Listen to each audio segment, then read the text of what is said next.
you're familiar with like the Manosphere, obviously, but it's kind of a corny term, and I'm not super fond of it. And eventually, you spend some time in that realm, you start to go down like the red pill rabbit hole. Do you know a lot of like the red pill stuff? I do. Yeah, I'm familiar with it.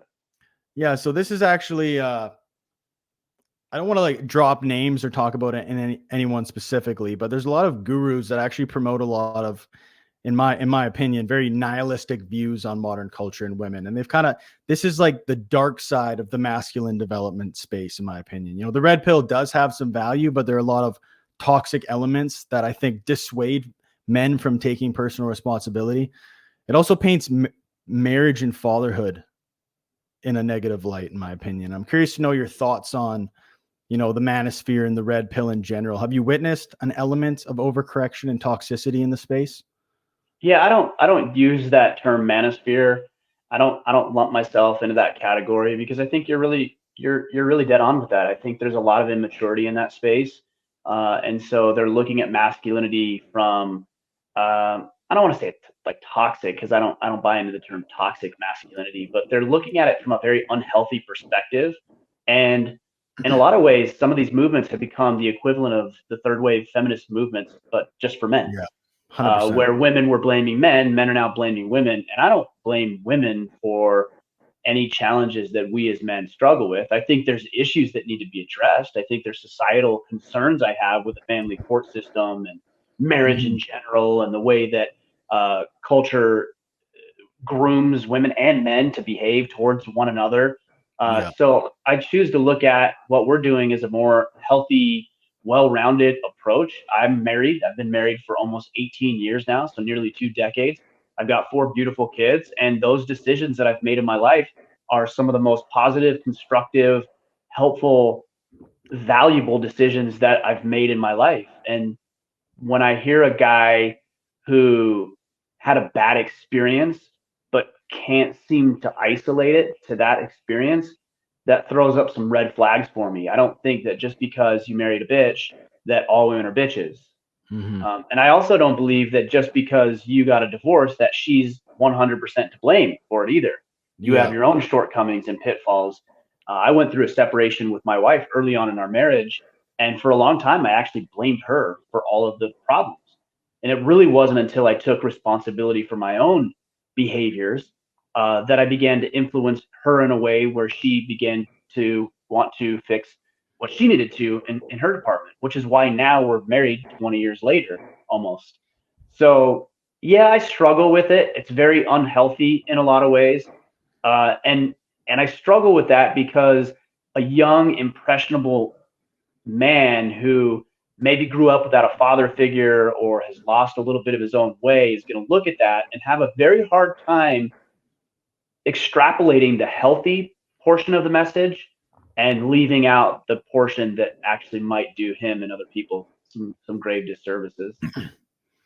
Yeah, like that pretty much sums up what I went through when I was going down the red pill stuff. Like you said, there's kernels of truth in it. The family. There has to be. And that's the thing. That's the insidious nature of it. It's like, oh, but that guy's telling me makes sense. And, you said you went through a separation with your wife. And I just thought about it. Imagine, like, let's just say you never got back together with your wife. Let's think of an alternate timeline. And then you went online and you never took ownership of your part to play in the separation. And then you just went online and said, and this is why women are shit, and like never took ownership. And that's what some of these guys are doing. And I'm not saying everything they say, like I said, the red pill has value. It helped me in many ways. But once you spend too much time in it, and they take it to such an extreme that I think that's actually going to do a lot more harm than good. And that's something that I've witnessed is it's becoming the equivalent of feminism. Feminism has, sure, there's a reason feminism started. There's truths in their message, hardly anymore. Now, third wave feminism is just out to lunch completely. But yeah, that's what's going on now. It's like, yeah, there's truths to this red pill stuff, but it's pushed to such an extreme point that young, impressionable men are going to go down a very toxic path. Well, and it's also made a mockery of masculinity. You see a lot of this space, this manosphere space, or whatever you want to call it. Even on Twitter, it's become a meme war, and it's about eating as much meat as you can and sunning your balls and being Yeah. solar. And I'm like, I don't even know what that means. Like, I just want to be a good man. I want to be strong. I want to be capable. I want to make some money. I want to have some experiences. I want to be intimate emotionally and physically with my wife. I want to lead my kids. I want to start businesses. Like, I don't need to sun my balls or be a That's- Chad or whatever. Like, so it's become a meme, and unfortunately, the masculinity space could actually begin to erode and eat itself up because everybody's on the outside might begin to poke fun at it because they've turned themselves into clowns. So, you can get noticed for, well, the whole goal of a movement, whether it's this movement or anything in the space that we're talking about, is to get noticed, right? Because we want to be influential and we want to serve other people. So there's value in that. But you can be noticed for the wrong reason. And if you make yourself a clown, people are going to poke at you and laugh at you and point. And I'm not interested in that. I'm trying to create influence that's actually going to serve people, not just entertain the masses. hmm And there's something seductive about like a way of thinking, like a cult that tells you, hey, this isn't your fault. This is because women are taught this or blah blah blah. Like you can easily fall into that because it doesn't make you look at what you're doing. And Well, that's the whole point of a cult, is to create an enemy, whether it's real or not, to identify an enemy, create one, make one up if you have to, and then put a central figurehead at the top of the cult, and that person has to listen to them unequivocally, do everything they say, and not question why they're doing it, and then Mhm, pledge blind allegiance to the cult leader. mhm. Actually, that's an interesting point. As someone who has started a movement, how do you navigate that? Because there's going to be people who look up to you. There's going to be people, I know you've said in podcasts a ton of, like, many times where, always question what I'm saying, question everything. And there are people who start movements like this, become successful, and they do kind of take on some sort of cult leader uh, persona. So how do you manage that? And how do you kind of stay away from that? Well, it's very enticing, when people start to give you a bunch of notoriety and attention and accolades and praise, and it becomes addictive. You want more of it because it feels good, right? People are noticing you. It feels good, so it becomes addictive. And then you start to learn how to manipulate the system by posting things that are going to get the most outrage or the most clicks or the most views. And so you do have to be very, very careful. It's kind of that old adage of, with great power comes great responsibility.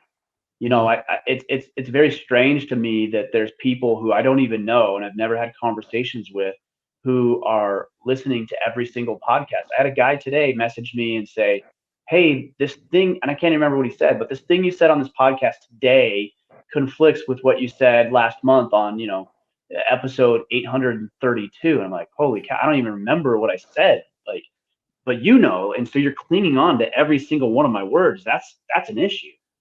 mhm, So how do I personally deal with it, or address it? I mean, I tell people to think for themselves, and I try to enlist the help of other people. I try to get other people involved. I delegate responsibility. I'm humble enough to recognize that I'm strong in some areas, and I'm also willing to admit and show my faults and the things that I need to improve upon and work on. And all of that keeps me humble, uh, and it keeps me focused on the mission, which is never and never will be to prop myself up, but to lift other people up. I'm not the tip of the pyramid. I'm the base. I want people to mm. stand on my shoulders and improve their lives because of what we're putting out there. I don't need them to prop me up. Yeah, you said something on a recent podcast where you said something like a rising tide raises all boats. Right. You know, Sure. Yeah. that relates to that for sure. Yeah. To There's another one about tide. When the tide goes out, everybody gets to see who's naked. Mhm. So that's the counter of that. When things are rough and things are hard and things don't go according to plan, all of a sudden the tide goes out and you start to see some of these men's type movements fall apart and unravel at the seams because they didn't have the strong, solid foundation on which to build upon. So it's both. A rising tide lifts all ships, are all boats. And when the tide goes out, you get to see who's naked. Absolutely. What's I've been kind of thinking about recently too is the whole, staying humble in the process and being oriented towards servitude rather than lusting for success. rather than being like, I've created this brand so that I can be successful, rather than I've created this brand to serve as many people as possible. That's how, like it's the capitalism thing. Like, oh, it's just exploitation and you trying to climb the hierarchy, when it's actually you creating more value than the next guy. You're trying to help as many people as possible. And in turn, yes, that's going to create success for you. But I actually, before a few years ago, quite a few years ago now, I was a musician. I still am a musician, but it was something that I was focused on. Went out to Toronto and was working with a lot of people. And that whole industry is very self-focused. It's ego-focused. It's how can I get as much attention as possible, rather than how can I serve people. And it's, and that's the entertainment industry in general. But like with this, I'm trying to think of it, how can I have conversations with people and offer as much value as possible? And once I've reframed it in that regard, in that way, that's when opportunities have started to open up for me.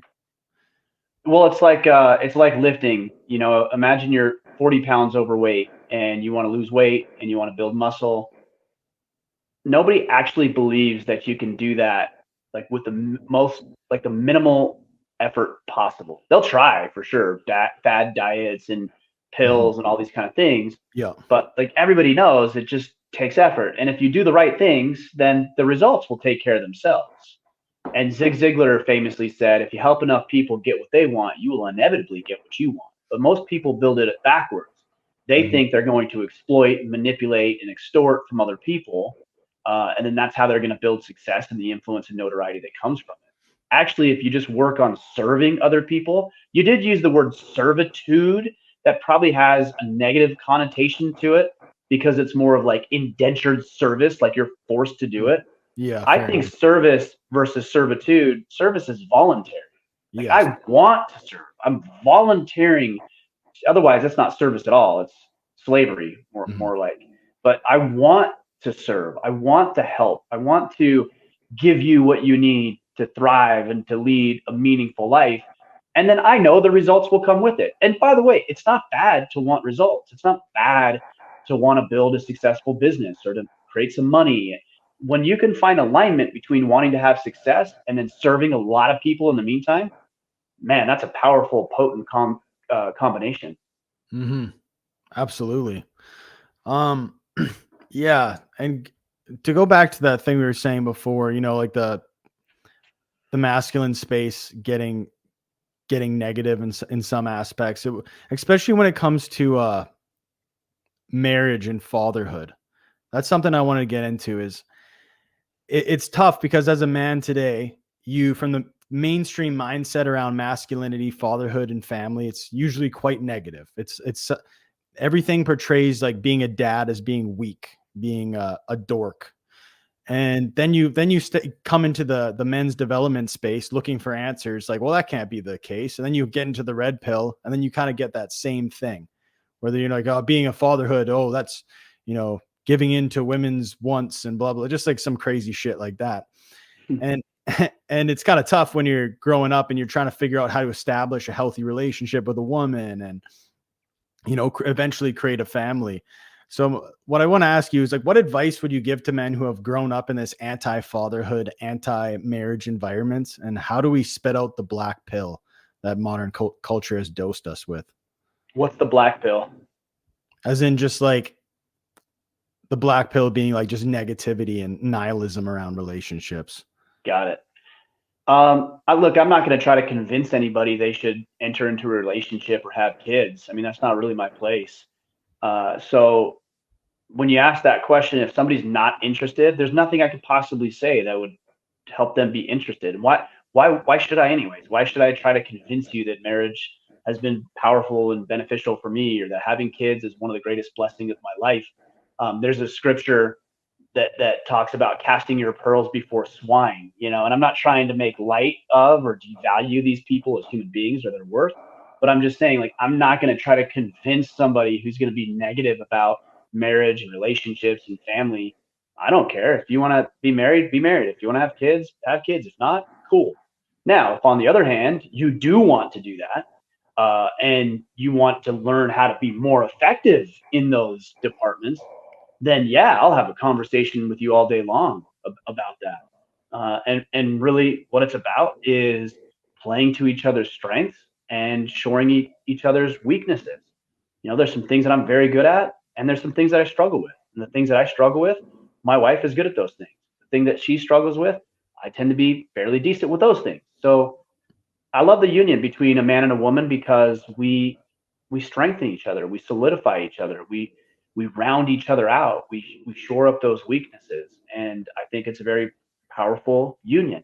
Look, I get the problems with marriage in general, and I've been thinking about this idea more and more recently. I don't know, not even I don't know. I don't think that the government needs to be involved in who is and isn't married. That comes even to gay marriage. Like, if what right or say should the government have in telling people who they can and cannot marry? So I'd like to see the government out of marriage altogether, and then it just become an agreement between two consenting adults who love each other and want to create a family together. And then there's the family court system that clearly is stacked against men, and tears marriages apart, tears men apart, tears children away from their fathers. And so I can see why a lot of people are jaded. I understand. I get it.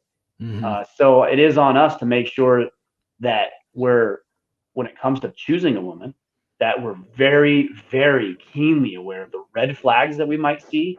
And also we have a list of green flags that we're looking for with who we can partner with potentially for the rest of our lives. Yeah. When I say, like,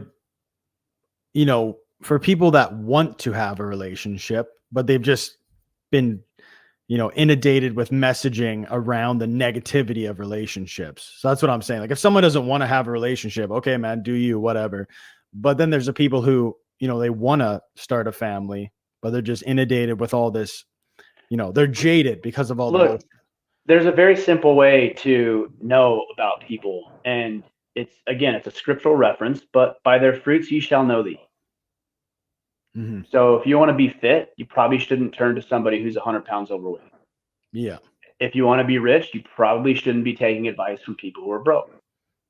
If you want to be married in a long-lasting, permanent relationship, you probably shouldn't be taking advice from people who have been married 3, 4, 5, 6 times, or not at all, or just have a level of vitriol and hostility towards the opposite sex that will keep them from having a thriving marriage. So if you're a young man and you're like, man, I would really like to have a relationship with a lovely woman who I can partner with for life, and we can go on adventures together, and we can raise children together, and we can live our life, then you probably ought to find people who have done that. I'm in the process of doing that. That we're not at the finish line, of course, but that's happening for us in our lives. And then there's countless other people who are doing that as well. And so listen to and surround yourself with people and the information that's going to be conducive to the type of life you want to create. Absolutely. No, that makes like if you're in a marriage and you're listening to people who say marriage is horrible and how bad it is and they're divorced and why they want you, like, are you really surprised that you're actually going to go through a divorce at some point? Come on now. Not to mention just the paranoia that comes with that. When you're a hammer, when you're a hammer, everything looks like a nail. You're like, well, and then it becomes self-fulfilling prophecy, right? So you're inundated with this messaging that is counter to what you want. And then you're like, oh, I guess that must be true. And so you do things to undermine and sabotage your own efforts. Would you ever consider talking to some of these guys on your podcast? Like you said, you talk to people you disagree with. Would you ever, because I think you've done a good job of just staying in, you've created something that's outside of that. Like you're not really involved in like the toxic side of the masculine development space, but do you ever think about talking to some of these guys and just, not necessarily changing their mind or just like having a discussion? Because I've actually been listening, like I haven't really listened to like any of that red pill stuff for a while now, but when I remember them, I don't know if they were, I don't think they were actually talking shit about like your movement in particular, but they were talking about certain movements where it was like Bud Light masculinity. Like they're almost like teasing movements that are actually trying to, create positive masculinity. Like, oh, these guys are still trying to be honorable in this degenerate world. And I just, that that was the first time I was like, that is the most toxic thing ever. It's like these people are actually trying to do good. It's like you can't just like being a man is not just like fucking 1,000 women. It's like you got to actually have a moral framework. And that's the thing. Like a lot of these guys, rather than actually like try to find ways to, I actually had I'm not lumping Rich Cooper into this by any means, but I had a podcast with him, and he put out a challenge of like anybody who can come to me with a solution for the cultural decline we're seeing. And he kind of has, his messaging was, you know what, like people are voting for this. People want this to happen to society. And he doesn't think like we're going to be able to stop this. And my argument towards that was, you know, like as men, like this is like our duty to, you know, protect or to better culture. And I think like demonizing like the heroic elements of masculinity is a problem. Well, I mean, what's the alternative? You know, is the alternative to resign or even worse, participate in the degeneracy? I don't think so. Yeah, well, you're only exacerbating the problem. Yeah, and that's the alternative. Like, I'm not putting words in Rich Cooper's mouth, and I'm not sure exactly what his stance is. He never really said like, yeah, he kind of said like he doesn't really see a solution that we can bring forward. And to a certain extent, it's like, yeah, like you can't, like culture is going to do what culture is going to do, but we have the ability to make positive change. Like your podcast has made, who even knows like how far your podcast has reached and how much that's impacted people, maybe even saved families or whatever. You don't know how powerful like that messaging can be for people, especially when I do know it saved families, and I do know that it's quite literally saved people's lives. You know, so yeah, society is going to go where society is going to go, and largely, you know, it's out of our hands. We can influence to a degree, but also just living what we teach is going to lead to a significant and meaningful life for yourself. You know, like I want to be fulfilled. I want to have experiences. I want to have some money in the bank account. I said all these things earlier. I want to be connected with my wife because I want to lead a good life. And if I can help other people do the same, whether it's 1 or 1 million, then man, I'm going to do that. So you asked me if I'd be willing to have these guys on the podcast and talk about these guys or talk with these guys about these issues. 100%. I'm not going to talk to crazy people. Like I don't have time for that. And it's just not something I'm interested in doing. But, you know, if somebody sees something differently than me and they're a reasonable person and we just see it differently, you talk about Rich Cooper. I'm actually going on this podcast tomorrow. And so, you know, I agree with a lot of what he says. And I know there's some areas that him and I disagree. But he's a reasonable person. Absolutely. Like you know, he's worth having a conversation with. But I'm not going to talk with a crazy just to give them attention and let them spew hate and hostility. But yeah, if somebody wants to have a meaningful discussion about things, then yeah, let's do it. I'm all in. Mm-hmm. Yeah, I think that you having a conversation with Rich is going to be great because yeah, it's like integration. There's definitely things that he believes that I totally see and they're totally valid, but there's also parts of what he puts forth and I'm like, well, that's kind of negative, you know, like maybe, yeah, you guys are going to complement each other and I could see that conversation being definitely beneficial for sure. Well, the funny thing about that conversation, I already know is going to piss everybody off. You know, the people that listen to me are going to be pissed off because something that Rich may say, and the people that listen to him are going to be pissed off about something I may say. And it's like, you know, we're just trying to find some common ground. We're all trying to come up with our own answers to our own problems. And we see it from the lens of our own perspective and experience and culture and baggage. And so maybe just talking about it with people that you don't always see eye to eye with will enlighten you and cause you to look at the world in a new way that might unlock some areas of life that have yet been unlocked to you. Well, that's a big problem. It's the demonization of open dialogue. You know, like okay, so if you're talking to somebody, that immediately is seen as negative. Oh, you're giving that person a platform, or you're. I think you even posted this. You said something about like people gave you shit for having someone on because you're aligning yourself with them. And it's like, well, what does that mean? I'm having a conversation with someone. Right. Especially as a guy who has interviewed hundreds, if not I don't even know how many people you've interviewed at this point, but a shit ton of people. It's like, do you believe every single thing they believe? You know, does Joe Rogan agree with every single one of his guests? And that's the whole problem with the cancel culture thing. It's like, why have we decided that speaking to each other is a bad thing? Well, it's tribalism.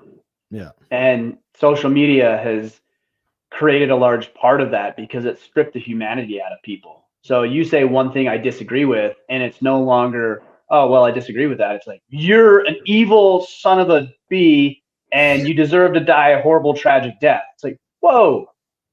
Or alternatively, he just sees it a little different than you. Yeah. So stripping the humanity out of society, which is what social media has done, it has done a huge disservice to us, because it's really come after these dialogues and these conversations and the speech and the discussions that we should be having, and realizing there's actually another person behind that thought. And there are evil people, but for the most part, even people I disagree with actually want the same thing out of their life that I want for mine.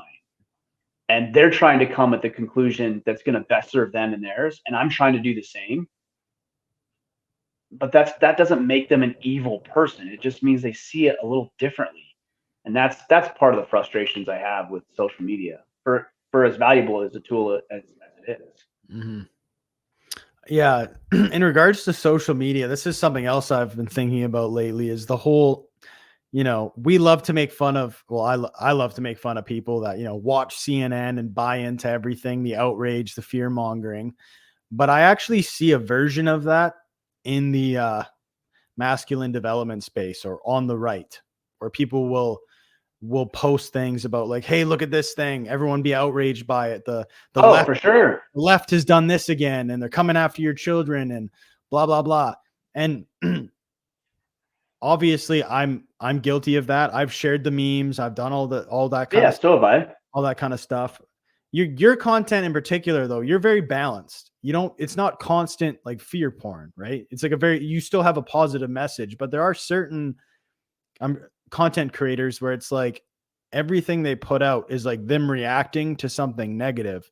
And it's like, if we're going to make fun of the other side for being, you know, out fear porn addicted or whatever, there's a danger of us doing the same thing. And I see that. So where do you think the balance is between, you know, being aware of the cultural landscape and the wokeism and all the craziness going on, especially the last 2 years, which has been very eye-opening, but also not letting that just drain you of your energy and not distracting from what you can control, you know, putting your own house in order? Yeah, I mean, you need to do both. I don't buy into this silent majority thing where, you know, everybody is silent on these things, but wait till they wake up. It's like, well, if they're gonna wake up, they would have by now, I would think. Yeah, hopefully. You know. I don't know where the balance is. All I can say is that even when I put things where, you know, I talk openly about transgenderism, for example, and how that's a danger to society, especially our children, I believe that. Like, I actually believe that. I'm not just posting that because I want to get clicks. Like, those are real threats that we have to deal with. And it's in alignment with who we are as men. Like, we have to protect our children. Our motto is protect, provide, preside. That means you can do that for yourself, your loved ones, and people who can't do it for themselves. And children can't do it for themselves. So I feel like, because what I live and try to live, it's my obligation and moral responsibility to say something about some of these things that I see in society that are absolutely, unequivocally dangerous and destructive to our youth. I don't know what the balance is. I wish I could tell you, and I don't know that I have it figured out, but I also am very, very focused on me and mine. And I realize that my sphere of influence starts individually and personally with myself. I need to work on myself first and improve myself. And then it graduates from there to my immediate family. That's my wife and my children. And then my outside family and close friends, and then acquaintances, and then people who don't even know me. So the emphasis of where I focus my time, energy, and attention is on me and my immediate circle. And I know by doing that, then these other things will begin to take care of themselves. And so I'll even look at an outside issue. Let's take transgenderism, for example, or, even more specific, men who think they're women competing in women's sports. Okay, do I just complain about it, or do I do something about it in my sphere of influence? And that's really where we should be going with it, is taking these things that we're concerned with and then actually affecting change in our environments. But most people don't do that. They're just like, look at this is horrible. What do we do about it? It's just horrible. Look at it. Hey, so we really have to make sure that we're driving the conversations towards action in our immediate circles. Mm-hmm. Yeah. What frustrates me too is people being afraid to speak up on it as well. Yeah. The fact that you're open about it. There's also an element of, the shadow banning and the censorship online, especially when you're trying to create a brand. There's a part of you that, oh, I better not say that because my reach is going to be decimated if I say that. I know you've experienced I'm in the middle of a shadow ban on Instagram right now. I don't know when it gets unlocked. It's happened in the past. It's a cycle. Maybe it's their social media PMS or something. It's on a cycle that I'm not aware of, but like it's, so what? So I don't share what's on my mind. I don't talk about issues that are important to me. I don't, I just kind of retreat and cower in the face of some things that I think are some real issues. No, I'm going to keep sharing, and, I'm going to keep being banned, and I'm going to keep having my reach throttled. Okay, well, then we find new ways to reach people, but I'm not going to stop talking about these issues. Yeah. You can't castrate your brand just to not be canceled or. Well, you can, and people do all the time, and they make these meme accounts, and it's all clever little quotes and feel good, videos with fancy music behind it. And then, you see these accounts and they actually do fairly well. Like you look at them, you're like, oh, they're getting a lot of engagement. They're getting a lot of traction. But what I found is one of two things. Either A, they go by the wayside fairly quickly because there's no depth to it. So it's like, okay, I'm going to just take somebody else's quote and post it. And that's all I do every day, all day. So they fade out. Or the alternative is, well, I guess it leads to the same thing, but they're not making any money. Not really impacting people's lives. They might get some clicks, but are you really changing somebody's life? Are you making a career out of that so you can do it more? No, you're not. And so those kind of accounts, they get a lot of traction immediately, but you see those come and go quite a bit for those reasons. Mm-hmm. Yeah, there's a lot of anonymous accounts that come out, and I always. Right. I'm friends with some of these guys, and I kind of challenge them. I'm like, man, you gotta, if you're saying what you truly believe, like you shouldn't be afraid to stick your neck out, right? Show your face. I think you should be afraid. I think there's a level of fear. Let's say you work for an organization. Let's say it's Google, for example, or Apple, or any one of these companies. And, you post something about, I don't know, that could be misconstrued as racist, for example, or homophobic or transphobic. Yeah, there's a fear in that. You're going to lose your job. But so the fear is warranted.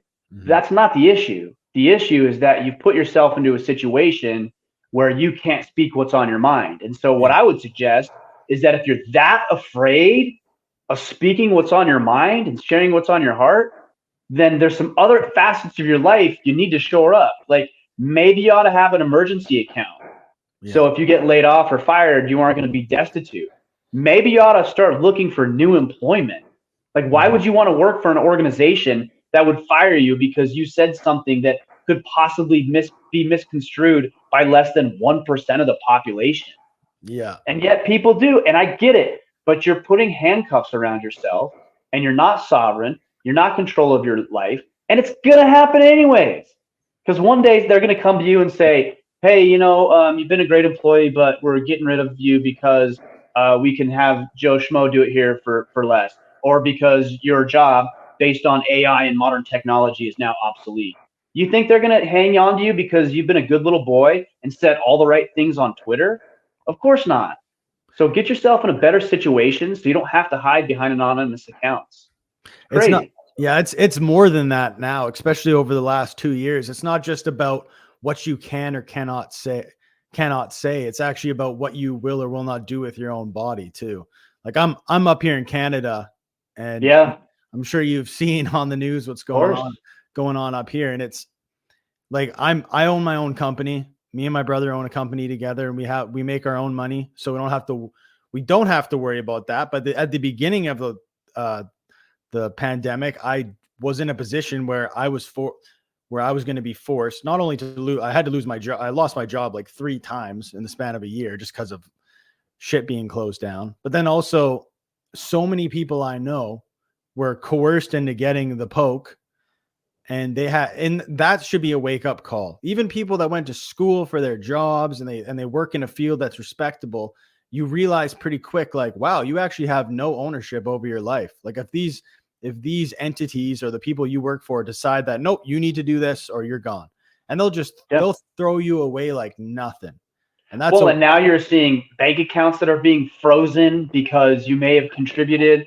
I watched a video, and I don't know how widespread this is, but it was I think it was a little it's coffee good. shop that the Canadian police there were threatening the coffee shop owner because he supported some of these protesters by giving them coffee. It's like that. That's a again. I take it with a grain of salt. I don't know how widespread it is, and I don't know what's actually being reported because I don't believe anything I see on social Yeah. media or the news. But also, if it's even half correct or a quarter correct, it's an issue that we have to make sure we're addressing, not just in Canada, but the Western world. Mm-hmm. Yeah, the conversation around COVID, it's exhausting at this point because it's just gotten to such insane levels. Like if 2 years ago, I would have never imagined it getting this bad. The idea of This not quickly too. this quickly, and yeah, Yeah. it's like I said, it's exhausting to talk about. But the fact that, yeah, so I know multiple people, like the percentage of people that got the poke because of their job, or they wanted to be able to go to the club, or one of those things, rather than actually being afraid of the virus, is astonishing. Yeah, it is. It's very frustrating.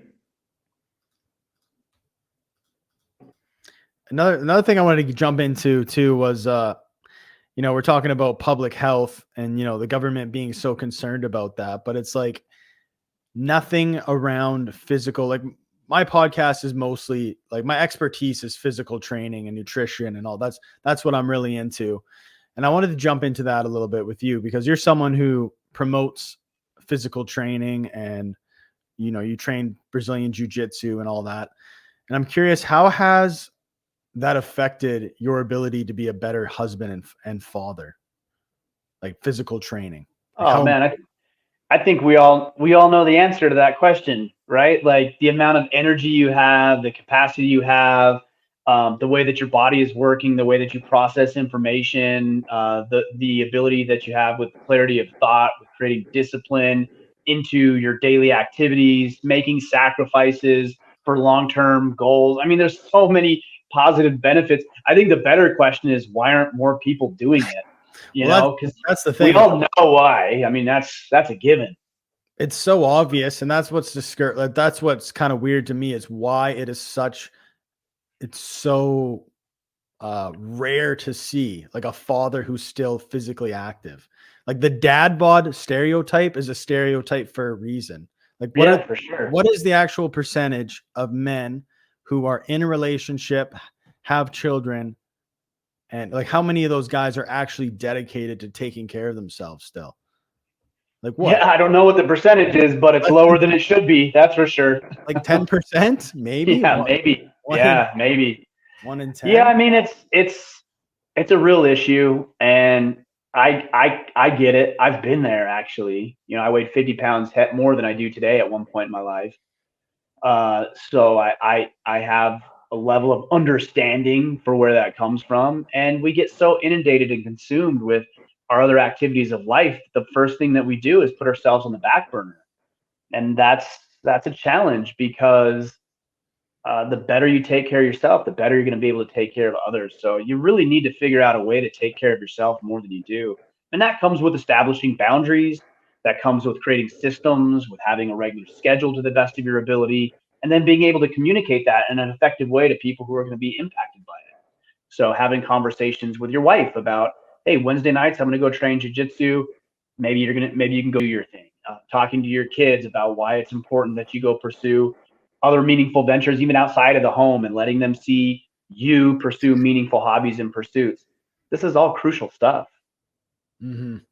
Yeah, that you talked about this in a recent podcast too. It was like the guilt associated with self-development. Yeah. Yeah. Well, that's real, man. Like, so many guys feel guilty. I do too, actually. Like, and I talk about it, and I still feel guilty about it.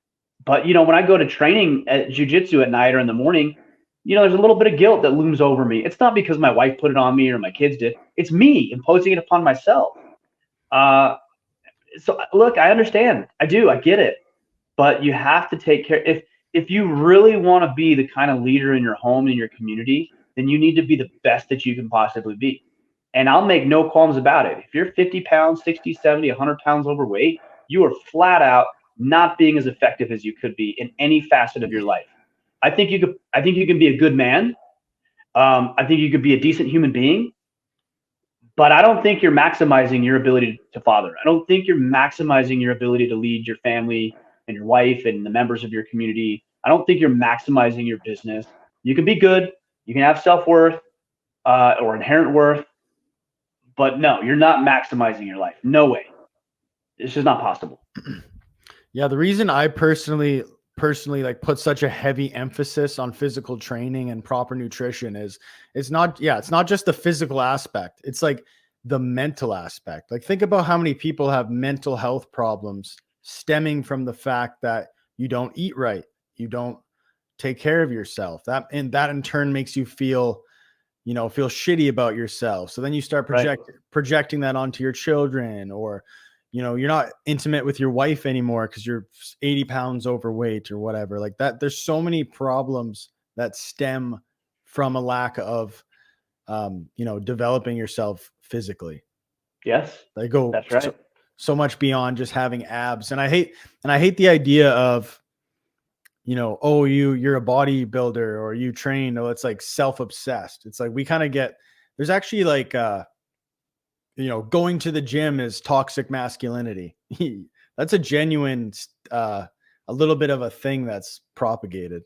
Yeah, that's coming from people who are fat, lazy, overweight, out of shape. Yeah. Like, that doesn't, there's no successful person in any metric who would say you go to the gym to be fit. Oh, what toxic? No successful person says that. Mm-hmm. Yeah. Like, I've never been criticized for a specific thing by somebody who's doing it better than I currently am. Now, look, that's not to say that I don't have people in my life who will shoot me a message or a phone call and say, hey, Ryan, you're messing up, or you said this and I don't agree with this because of X, Y, and Z. And so they'll come to me and they'll talk about it with me because they care about me. They love me, but they'll never blast me publicly because that's not what winners do. Mm-hmm. Losers do that. And winners, if they have an issue, they go to somebody that they have the right to do it. Like, I'm not talking about just offering unsolicited feedback, because I get that a lot too. It's like, cool, I know it's probably coming from a great place, but I didn't really ask for your opinion about it. Like, there's no universe in which unsolicited feedback is generally appreciated, right? But yeah, there's people who've earned the right to come into my space and say, hey, Ryan, I'm seeing some things I don't like, and I don't think you should like them either. And here's what I see. Good. Thank you. I needed that check. And there's people who have earned that right to do that, but they're not going to do it publicly. They're not going to blast me or critique me or try to throw me under the bus. That's not what winners do. Absolutely. All right, Ryan. Well, we're coming up to the 1 hour mark. I just wanted to ask you one more question here, if you got time. Yeah, you bet. So this relates to some of the stuff we're already talking to, but we're talking about, culture declining into degeneracy. And, men, we have 4K porn, dating apps, the acceptance and ease of casual sex. Men and women today are encouraged to be degenerate and sexually promiscuous. And, there is a temptation to engage in the shallow pleasures of modern culture for sure. Of course. Especially if you don't have a religious framework. And, you know, there's a part of, I think every man nowadays kind of deals with this, like, oh, the cultural decline is inevitable, so why not enjoy myself on the way down, right? If all these women are promiscuous, why should I be a good dude? You know? And I don't know. Is that like, I don't know.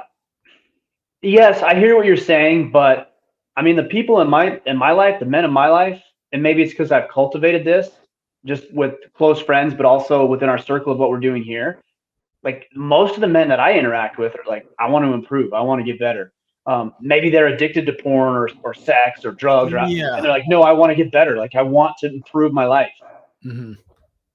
No, I totally understand that. I guess like if you're the kind of person who puts yourself around high, you know, people that are trying to achieve things with their life. But I think in general, like a lot of the guys that, you know, haven't really stumbled on any kind of masculine development content or don't know, you know, don't even know who Jordan Peterson is or whatever. There is a lot of that kind of thinking.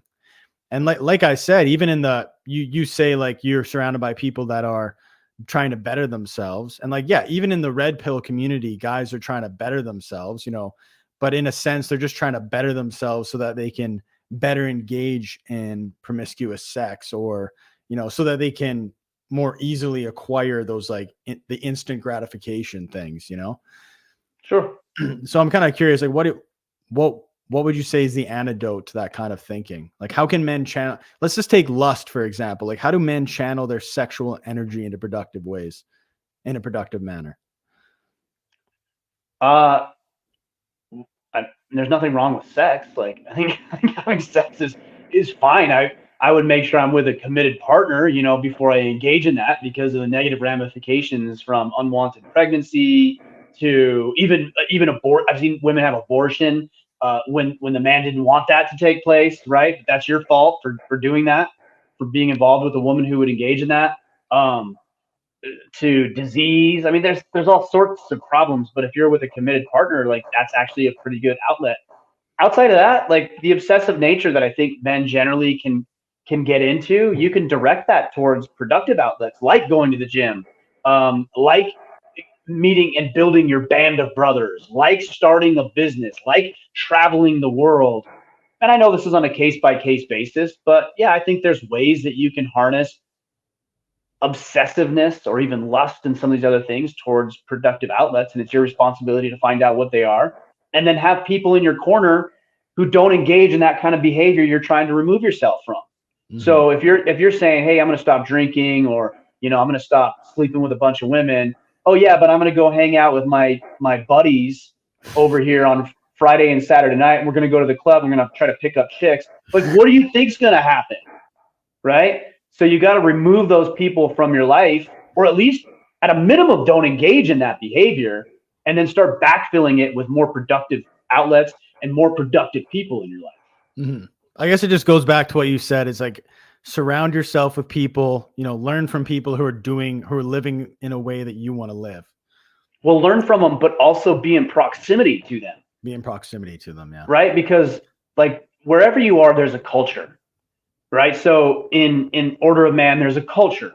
In some of the organizations that we talked about earlier, there's a culture. At your job, there's a culture.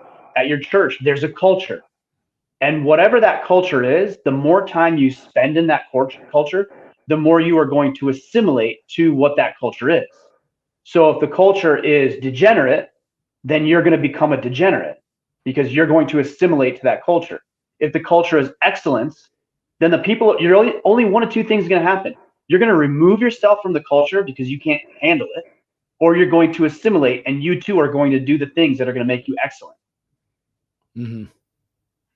Cool, man. Culture, man. Culture is where it's at. Think about the culture of where you're spending your time. If you don't like it, if you don't like who you are, if you don't look, I used to hang out with people I didn't even like. Like I knew they were losers. I'm hanging out with, I don't even like these people.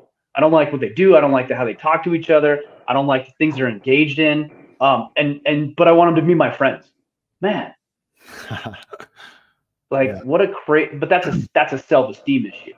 What a crazy, crazy thing to think. And what a crazy environment to put yourself in. Absolutely. Well, that's a great place to wrap it up. I really appreciate you taking the time to speak with me today, Ryan.